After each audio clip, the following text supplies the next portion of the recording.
வணக்கம் Subiksha TV channel நேர்களே, நான் உங்கள் அன்பான சயின்டிஃபிக் வேதிக் அஸ்ட்ராலஜர் அஸ்ட்ரோ அரிஞ்சி பேசுகிறேன். நல்லது நினைப்போம், நல்லதே நடக்கும். தொடர்ந்து நம்மளுடைய வீடியோஸ்லாம் பார்த்துட்டு இருப்பீங்க நம்புகிறேன்.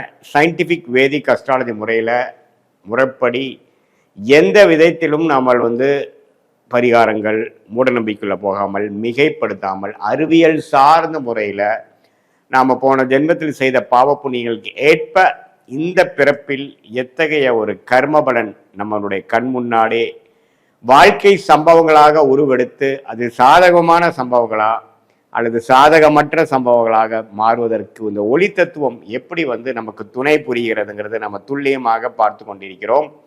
அந்த வகையில இந்த வீடியோல தனுசு ராசியில பிறந்தவர்களாக இருந்தாலும், தனுசு லக்னத்தில் பிறந்தவர்களாக இருந்தாலும், உங்களுடைய கர்ம வினை போன ஜென்மத்தில் கூட்டாக பல ஜென்மத்தில் செய்த கர்மவினை இந்த பிறப்பில் எத்தகைய தசா புக்திகள், கிரகங்களோட தசை புக்தி, சூக்ஷ்மம், அந்தரத்து மூலமாக நாம் அத்தகைய ஒரு பலாபலன்களை வாழ்க்கையில ஒரு பூமராங் என்று சொல்லப்படுகிற அந்த பலன்களை எதை செய்தோமோ அதுக்கு தகுந்த ஒரு பலனை, for every action there is equal and opposite effect reaction. அந்த ரிசல்ட் எப்படி நம்ம செய்த வேலைக்கும் செய்த செயலுக்கு ஏற்ற வினைக்கேற்ற அந்த பலனை அனுபவிக்கக்கூடிய, அறுவடை செய்யக்கூடிய இந்த பிறப்பில் இருக்கக்கூடிய வாழ்க்கை எப்படி இருக்க போகுதுங்கிறத நாம ஒரு கிரகமும் தனுசு லக்னம், தனுசு ராசிக்காரர்களுக்கு எத்தகைய ஒரு பலாபலன்கள், எத்தனை ஒரு கர்மாவை கொடுக்க கடமைப்பட்டிருக்குது,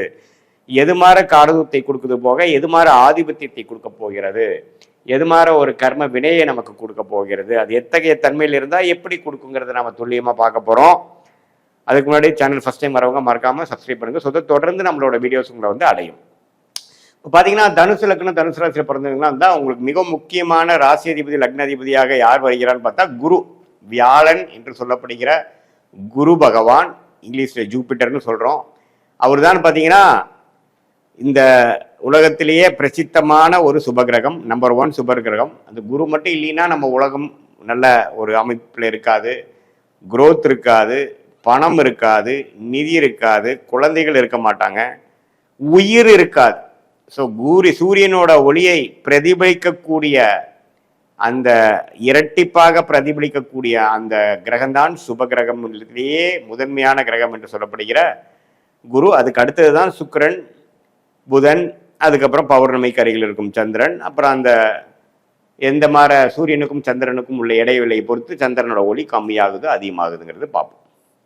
ஸோ ஒளியை பிரதிபலிக்கக்கூடிய அருமையான ஒரு கிரகமாகிய குரு தான் லக்ன அதிபதியாகவும் ராசி அதிபதியாக வரும்பொழுது, அந்த குரு ஜாதகத்தில் நீங்கள் பிறக்கிறப்ப எப்படி இருக்கு அப்படிங்கிற பொறுத்து உங்கள் வாழ்க்கை தரம், உங்களுடைய குறிக்கோள், உங்களுடைய நேச்சுரல் டெண்டன்சி, உங்களுடைய பர்சனாலிட்டி, கேரக்டர், உடல் நலம் எல்லாமே இருக்க போகுதுங்கிறது நம்ம தெரிஞ்சுக்கணும். இப்போ குரு ராசியிலேயே லக்னத்திலேயே தனுசிலேயே இருக்கும்பொழுது உங்கள் லக்னம் அதிக பலம் பெற்று இன்னுமே வாழ்க்கையில் திடமாக வாழ போறீங்கன்னு அர்த்தம். குரு மகரத்தில் நீச்சமாகும் பொழுது அது நீச்ச பங்கம் ஆகுதா, அது வேற இழந்த ஒளியை பெறுகிறதான்னு பார்க்கணும். அப்போ பொறுத்து தான் அதோட தன்மை இருக்கு. ஸோ குருவோட தன்மை ரொம்ப முக்கியம். ஸ்தான பலம் என்று சொல்லப்படுகிற ஆட்சி, உச்சம், நீச்சம்ங்கிறது ரொம்ப முக்கியம். அதே சமயத்தில் திக்பலம் என்று சொல்லப்படுகிற ராசி லக்னத்திலே இருக்கிறது ரொம்ப முக்கியம். அதே சமயத்தில் திருக்பலம், ஒரு சுக்கிரனின் பார்வை, பௌர்ணமி சந்திரனின் பார்வையில் இருக்கிற போது நல்லா இருக்கும். அதே சனி, செவ்வாய், ராகு, கேதுவோட சேர்றது கூட அவ்வளோ தவறு இல்லை. ராகுவோட ஒரு 6 டிகிரி 7 டிகிரி 8 டிகிரியில் போய் பீடிக்கும் பொழுது குருவின் ஒளி மட்டுப்படுகிறது, கம்மியாகிறது. ஸோ எத்தகைய தன்மையில் இருக்குதுங்கிற பொறுத்து அந்த குரு நல்ல பலன்களையும் ஜாதகருக்கு ஒரு நல்ல தன்மையும் நல்ல வாழ்க்கையும் கொடுப்பார்.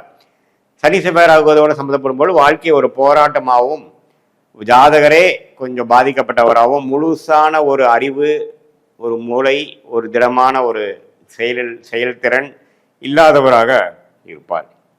ஸோ குரு முதன்மையான ஒரு கிரகம் என்று நீங்கள் தெரிஞ்சிட்டீங்க. அடுத்தபடியாக எந்த கிரகம் ஓரளவுக்கு முக்கியம் அப்படின்னா, ராஜயோகாதிபதி என்று சொல்லப்படுகிற தனுசு லக்னத்துக்கு, தனுசு ராசிக்கு மிகவும் யோகத்தை கொடுக்கக்கூடிய, குருவுக்கு மிகவும் அதிநண்பராக இருக்கக்கூடிய செவ்வாய் பார்த்தீங்கன்னா 5ஆம் வீட்டு அதிபதியாக வரார். செவ்வாய் திசை வரும் பொழுது நல்ல பலன் தான் கொடுக்கும். செவ்வாய் குரு பார்வை பெற்றுட்டார், கேட்கவே வேண்டாம். 2 ராஜயோக அதிபதிகள் சேர்ந்து செவ்வாயும் திக்பலம் பெற்று குருவால் சுபத்துவப்பட்டு நல்ல பலன்களை கொடுப்பார். இடம், வீடு, பூமி, real estate, medical related, catering, சூடான விஷயங்கள், அந்த செவ்வாயோட காரத்தவங்க எல்லாமே ஜாதகருக்கு கை கொடுக்கும். அது எந்த ராசியில் எப்படி இருக்குது பொறுத்து நம்ம வந்து துல்லியமாக சொல்லலாம். அதே சமயத்தில் செவ்வாய் சனியோட சேரும் பொழுது பிராப்தங்கள் குறைகிறது. உங்கள் கர்ம வினைகள், செவ்வாயின் கர்ம வினைகள் கொஞ்சம் பாதிக்கப்பட்டிருக்குங்கிறது நீங்கள் தெரிஞ்சுக்கணும். ஸோ அப்படிங்கிறப்ப செவ்வாயின் அதிபதியாகிய பிறந்த குழந்தைகளோட விஷயங்கள் கொஞ்சம் சரியில்லை. மோட்சம் பெறுவது, வெளிநாடு விஷயங்கள், டிராவலிங்கில் கொஞ்சம் கேர்ஃபுல்லாக இருக்கணும். 12ஆம் வீடும் பாதிக்கப்பட்டிருக்கு. உங்களுடைய செவ்வாய் திசை வந்து கொஞ்சம் பாதிக்கப்பட்டதாக இருந்து பிராப்தங்கள் குறையதாக இருக்கிற மாதிரி இருக்கும். எந்த கிரகத்தால் பாதிக்கப்பட்டிருக்கோ அந்த கிரகத்தின் ஆதிபத்தியத்தினால் பாதிப்பு வரும். ஸோ அப்படியெல்லாம் இருக்குது. ஸோ உங்களுடைய ஜாதகத்தில் செவ்வாய்ங்கிற கிரகம் எவ்வளோ முக்கியமான ஒரு கிரகம்னு தெரிஞ்சுக்கிட்டீங்க. அது வந்து எப்படி இருக்குதுங்கிறத பாருங்க. திக்பலம் பெற்று 10ஆம் இடத்துல திக்பலம் பெறும் பொழுது நல்ல தொழில் அமைப்புகள், லீடர்ஷிப் குவாலிட்டி கொடுப்பார். விளையாட்டு அது மாதிரி விஷயத்தில் வெற்றி பெற வருவார். அதே சமயத்தில் செவ்வாய் பலம் குன்றி இருக்கும் பொழுது ஜாதகரை கொஞ்சம் தைரியம் இல்லாமல் கொஞ்சம் கோழையாக இருக்கக்கூடிய அமைப்புகள் கொடுப்பார். ஸோ செவ்வாய்ங்கிறது மிகவும் முக்கியமான ஒரு கிரகம். அது வந்து நான் சொன்ன தன்மையில் நல்ல அமைப்பில் இருக்கும் பொழுது நல்ல பலனும், கெட்டிருக்கும் பொழுது சனி ராகுவோட சேரும் பொழுது ஒரு மாதிரியான தீய பலனும் கொடுப்பார். கேதுவோட சேரும் போது ஒன்றுமே நல்ல பலமான ஒரு நல்ல அமைப்பு கொடுக்கும். அடுத்தபடியான மிகவும் முக்கியமான கிரகம் பார்த்தீங்கன்னா குரு செவ்வாய் பார்த்துட்டோம். அடுத்தபடியாக பார்த்தீங்கன்னா சூரியன், இன்னொரு பாக்கியஸ்தானாதிபதி, ராஜயோகாதிபதி என்று சொல்லப்படுகிற சூரியன், குருவின் லக்னாதிபதி, ராசியதிபதி, மிகவும் அதிநண்பராக வரக்கூடியவர். ஸோ அந்த சூரியன் நல்ல இடத்தில் உச்சம் பெற்று குரு பார்வை பெற்று விட்டால் நல்ல விஷயங்கள், 10ஆம் இடத்துல திக்பலம் பெற்றால் நல்ல விஷயங்கள், நட்பு வீட்டில் இருந்துட்டால் நல்லது, நீச்சமாக இருந்தாலும் நீச்ச பங்கமாவது நல்லது, சனியோட சேராமல் இருக்கணும், ராகுவோட சேராமல் இருக்கணும், கேதோட சேராமல் இருக்கணும். இந்த ராகு கேதுகளோட சேராமல் சனியோட சேராமல் இருக்கும் பொழுது சூரியனோட அந்த 9ஆம் வீட்டு ஆதிபத்தியங்கள், கர்ம பலன்கள், நல்ல கர்மாவை கொடுக்கக்கூடிய நல்ல தந்தை, நல்ல பூர்வீகம், நல்ல உயர்ந்த பதவி, அரசு சார்ந்த பலன்கள், சாதகமான பலன்கள் மாற நல்ல ஒரு அமைப்புகள் உங்களுக்கு கிடைக்கும். அதே சூரியன் வந்து சனி ராகுவால் பாதிக்கப்படும் பொழுது எல்லாம் இருந்தும் படிப்படியாக பிரச்சனையில முடிஞ்சு இந்த நான் சொன்ன காரணத்துவங்க எதுவுமே சரியில்லாமல் அந்தந்த தசைக புக்திகளில் சில பாதிப்புகளை ஜாதகர் மேற்கொள்ள வேண்டுங்கிறத நம்ம தெரிஞ்சுக்கணும்.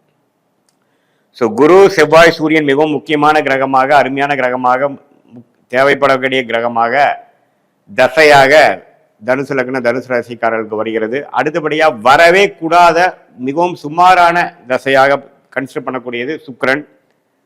சுக்கிரன் வந்து ராசியதிபதி லக்னாதிபதி குருவுக்கு எதிர்மறையான கிரகம்.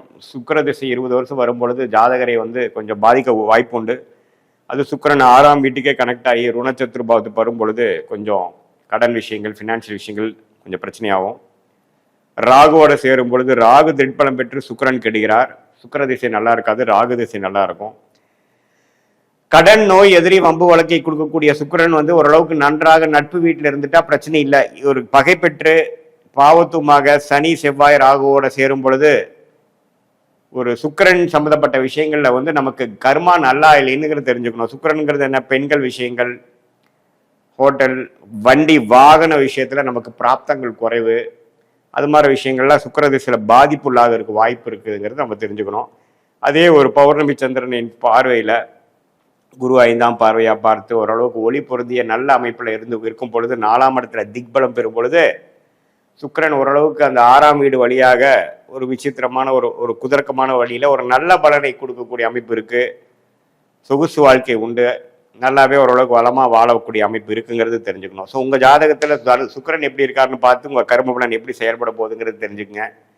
ஓரளவுக்கு நியூட்ரலான பிளானட் பார்த்தீங்கன்னா சனி 2க்கு 3 கூடியவன், ஓரளவுக்கு நட்பு வீட்டில இருந்து குருவின் பார்வையில் சுக்கிரனோட சேர்ந்துட்டு இருந்தா ரொம்ப நல்லது.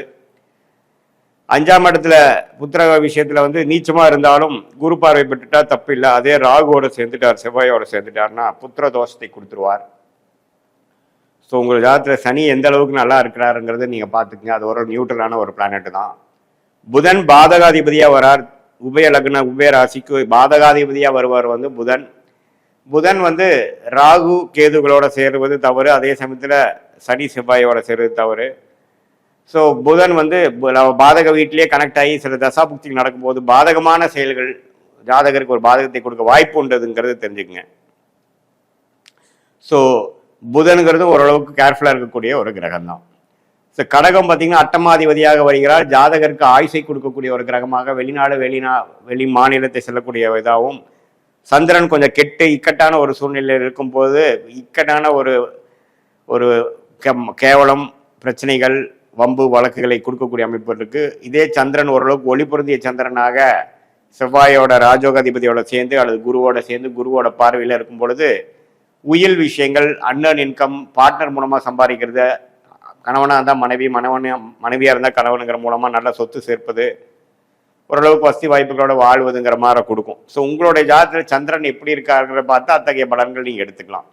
இது ஒரு பொதுவான பலன்கள். கர்ம பலன் வந்து தனுசு ராசிக்கு பொறுத்த வரைக்கையிலேயே உங்களோட ஜாதகத்தில் துல்லியமான கிரகங்களை பார்த்து எந்த டிகிரியில் இருக்குங்கிறது நல்லா பார்த்தா இன்னுமே துல்லியமான எந்த மாதிரி லைஃப் அடுத்த ஷார்ட் டேர்மில் போகுது, லாங் டேர்மில் எப்படி இருக்க போகுது அப்படிங்கிறத சயின்டிஃபிக் வேதிக் அஸ்ட்ராலஜி முறையில் நல்லபடியாக பார்த்து அதுக்கு தகுந்த முடிவுகள் எடுத்து வாழ்க்கையில் ஜெயிக்கலாங்கிறது தெரிஞ்சுக்கலாம். இது ஒரு பொதுவான பலன்கள் தான். மீண்டும் மற்றொரு காணொலியில் சந்திப்போம். நன்றி, வணக்கம்.